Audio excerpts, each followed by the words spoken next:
quero testar um formato de vídeo diferente com vocês. Eu já vou começar o vídeo dizendo: fecha a porta, diminui a luz, porque as histórias que eu vou contar para vocês hoje nunca aconteceram, pelo menos é o que dizem.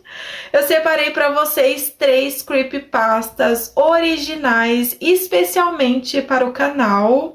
Então coloca o fone de ouvido, aumenta o volume, boa sorte!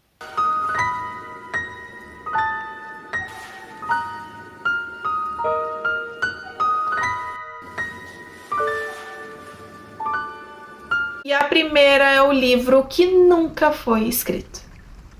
Uma livraria de livros usados recebe milhares de exemplares por mês. Um funcionário é responsável por catalogar tudo antes de colocar nas prateleiras. Numa terça-feira comum, ele encontra um livro estranho. A capa é de cor escuro e não existe título, nem autor, nem editora, nem código de barras. Ele imagina que seja um caderno antigo. Quando abre a primeira página, ela está em branco. A segunda também. Só que no meio do livro existe uma única frase: você não deveria ter aberto. Ele fecha imediatamente, mostra para uma colega e quando ela abre, a frase desapareceu. Agora todas as páginas estão em branco. Ela brinca dizendo que ele está cansado. No dia seguinte, o livro reaparece exatamente no carrinho de livros que ele havia terminado de organizar. Ele tem certeza absoluta de que guardou em uma gaveta trancada. Curioso, abre novamente. E agora existem mais frases. E elas contam exatamente o que aconteceu no dia anterior. Inclusive a conversa que ele teve com a colega. Ele pensa que alguém está pregando uma peça. Mas cada vez que ele abre o livro, existem mais páginas escritas. Até perceber uma coisa: o livro nunca descreve o passado. Ele escreve o dia seguinte. Ele resolve testar. Escreve em um papel tudo o que pretende fazer no dia seguinte. Quando abre o livro novamente, está tudo diferente. No texto ele lê: às 18h42, você vai ignorar a ligação da sua mãe. E ele decide que vai atender, só para provar para o livro que ele está errado. No dia seguinte, o telefone toca. É realmente a mãe. Naquele instante, um cliente entra correndo, dizendo que um homem passou mal. Ele desliga rapidamente, dizendo que liga depois. Nunca retorna.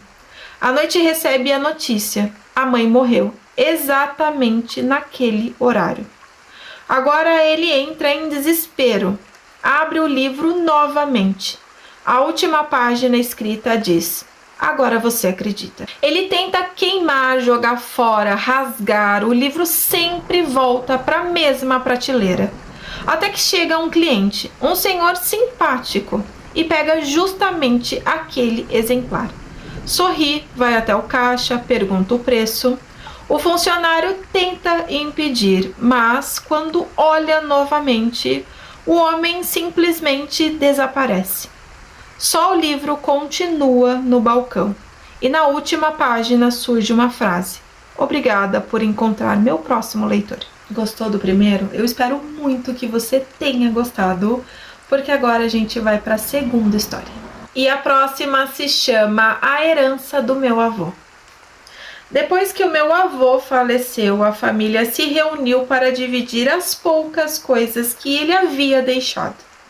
Não existia muito dinheiro nem bens de grande valor. Eram objetos simples, mas cheios de lembrança. Meu pai ficou com as ferramentas.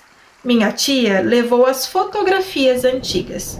Minha mãe escolheu algumas louças que pertenciam à minha bisavó. E eu recebi um relógio de bolso. Era bonito, pesado e parecia muito antigo. Mas estranho era que ninguém da família lembrava de ter visto meu avô usando aquele relógio. Minha avó apenas disse: ele pediu que isso ficasse com você, e perguntei o porquê.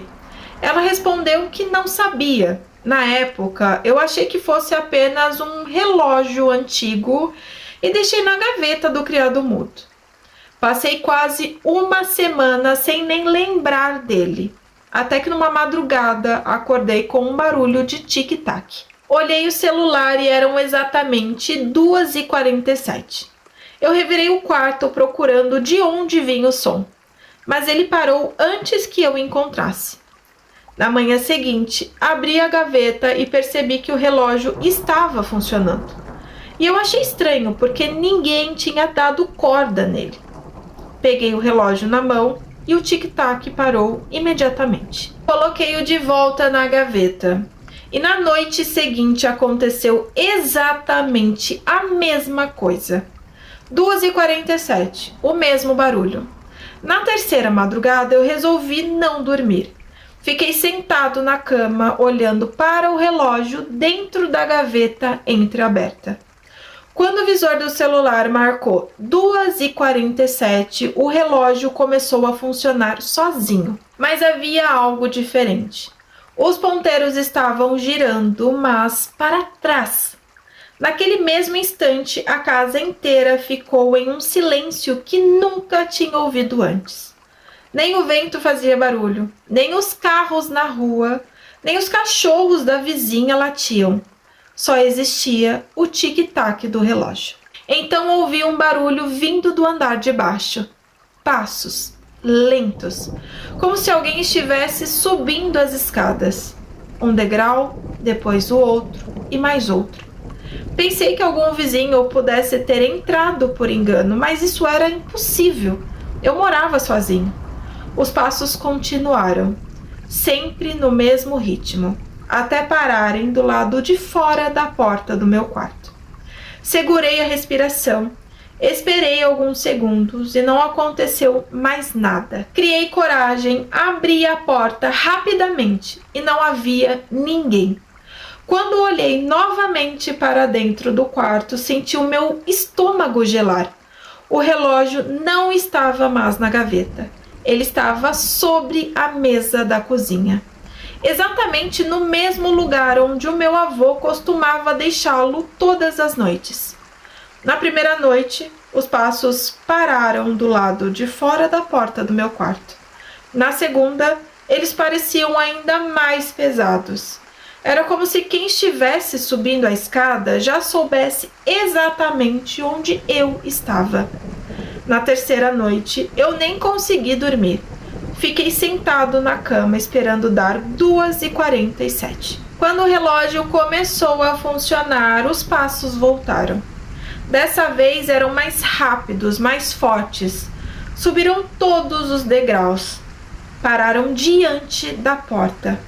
E então ouvi algo que nunca vou esquecer. A maçaneta girou lentamente. Naquele momento eu estava sem coragem, mas abri a porta num impulso. E mais uma vez não tinha ninguém ali.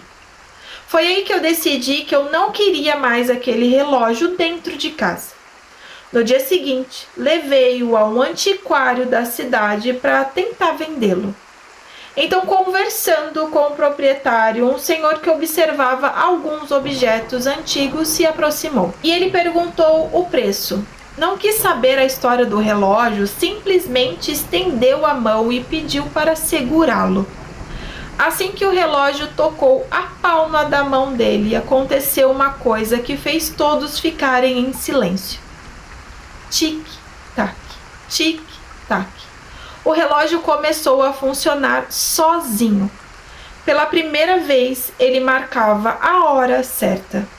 O homem sorriu discretamente, olhou para mim e perguntou apenas: "Quanto você quer por ele?" Confesso que aceitei a primeira oferta que ele fez. Eu só queria me livrar daquele relógio. Depois de pagar, ele ficou alguns segundos olhando para o relógio antes de guardá-lo no bolso do casaco.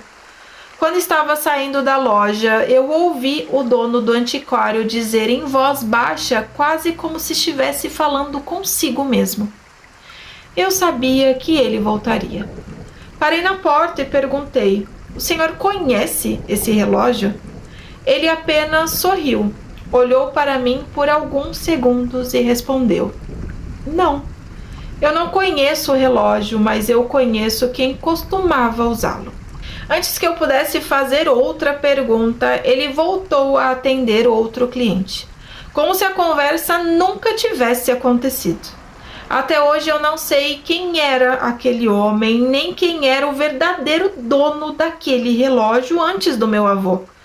Mas às vezes, quando eu acordo durante a madrugada, ainda olho automaticamente para o celular. E sempre sinto um alívio enorme quando vejo que ainda não são 2h47. E se você já achou bizarro ter um relógio amaldiçoado, espera só para ouvir a próxima história. Uma garota que acha que tudo está muito tranquilo durante a viagem, até que as coisas começam a ficar estranhas. A garota da vila de Varnica. Viajar sozinha sempre foi uma forma de escapar da rotina. E naquele ano eu decidi conhecer uma pequena vila no interior do país do leste europeu. O lugar não aparecia em muitos guias turísticos e foi exatamente isso que chamou a minha atenção. As primeiras horas da viagem foram tranquilas. O ônibus atravessava estradas estreitas cercadas por floresta, até que perto do fim da tarde avistei uma placa enferrujada com o nome da vila, Varnica. Assim que eu desci do ônibus, senti que alguma coisa estava errada.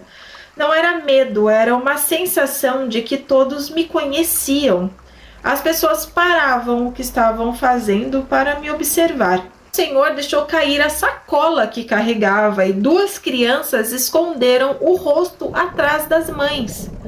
Uma mulher que varria a calçada simplesmente começou a chorar quando me viu. Ela levou a mão ao peito e disse apenas uma palavra na língua local: Duska.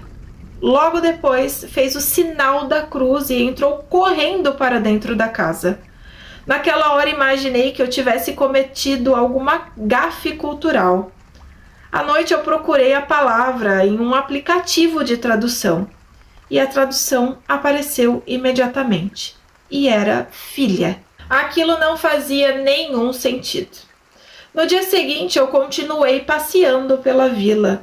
Apesar da beleza do lugar, ninguém aceitava conversar comigo por muito tempo. Sempre que eu fazia alguma pergunta, as respostas eram rápidas, acompanhadas por olhares de preocupação. Até que um funcionário de um pequeno museu local me perguntou se eu estava hospedada na cidade. Quando eu respondi que sim, ele ficou completamente pálido. Perguntou meu nome, depois perguntou o nome da minha mãe. Quando eu respondi, ele apenas balançou a cabeça e saiu da sala sem dizer mais nada. Naquela noite eu comecei a pesquisar a história da vila. Foi então que eu encontrei uma notícia publicada anos antes. Jovem morre em um incêndio dentro do próprio quarto. A reportagem dizia que uma lamparina havia caído durante a madrugada e provocado um incêndio, consumindo rapidamente o quarto onde ela dormia. O restante da família estava viajando e só encontrou a casa destruída na manhã seguinte. E havia uma fotografia antiga ao lado da notícia, e quando eu vi aquele rosto, senti o meu corpo inteiro gelar. Mesmo formato de rosto, mesmo cabelo, mesmo sorriso, pensei que fosse coincidência, até começar a vê-la. A primeira vez foi na praça central. Ela estava parada perto da fonte, usando um vestido branco antigo, olhando diretamente para mim. Eu pisquei os meus olhos por um segundo e ela simplesmente desapareceu. No mercado aconteceu de novo. Depois na janela de uma casa, depois parada entre as árvores da floresta. Ela nunca falava, apenas sorria.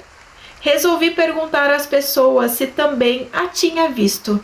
E todos respondiam a mesma coisa: você está sozinha. No terceiro dia eu visitei o cemitério da vila. Eu queria encontrar o túmulo daquela garota. Depois de alguns minutos caminhando entre as lápides, eu encontrei seu nome. As datas confirmavam a notícia que eu havia lido. Enquanto observava a fotografia gravada na pedra, senti alguém segurar delicadamente a minha mão. Eu olhei imediatamente, não havia ninguém, mas eu ouvi uma voz feminina bem perto do meu ouvido. Você voltou. Corri até a saída do cemitério sem olhar para trás. E naquela noite eu decidi ir embora na manhã seguinte. Eu arrumei as minhas malas e até tentei dormir. Não sei exatamente que horas eram quando eu acordei. O meu quarto estava escuro. Havia várias pessoas ao redor da minha cama, todas usando roupas pretas. Ninguém dizia uma palavra. Apenas me observavam e antes que eu pudesse gritar, cobriram a minha boca e me levaram para fora da pousada. Fui colocada em uma carroça antiga que seguia em direção à floresta. Depois de alguns minutos, chegamos às ruínas de uma pequena capela. No centro havia um círculo formado por velas e no meio dele a mesma garota que eu via vendo desde que eu cheguei. Ela continuava sorrindo e os moradores começaram a falar ao mesmo tempo em uma língua que eu não entendia, mas uma frase se repetia várias vezes: tragam nossa filha de volta. Foi então que eu percebi. Eles não queriam me matar, eles queriam trocar a minha vida pela dela. Alguém segurou os meus braços, outros colocaram as minhas mãos em uma fotografia antiga. Era a mesma foto que eu tinha visto na reportagem. A garota da imagem começou a sorrir e desta vez ela piscou para mim. As velas se apagaram ao mesmo tempo e eu ouvi um grito. Fechei os olhos e acordei assustada. Eu ainda estava dentro do ônibus. Eu olhei em volta completamente confusa. Os outros passageiros dormiam tranquilamente e eu respirei aliviada. Foi só um sonho. Alguns minutos depois, o motorista anunciou a chegada à vila. Sorri envergonhada por ter me assustado tanto. Eu peguei a minha mochila e desci do ônibus.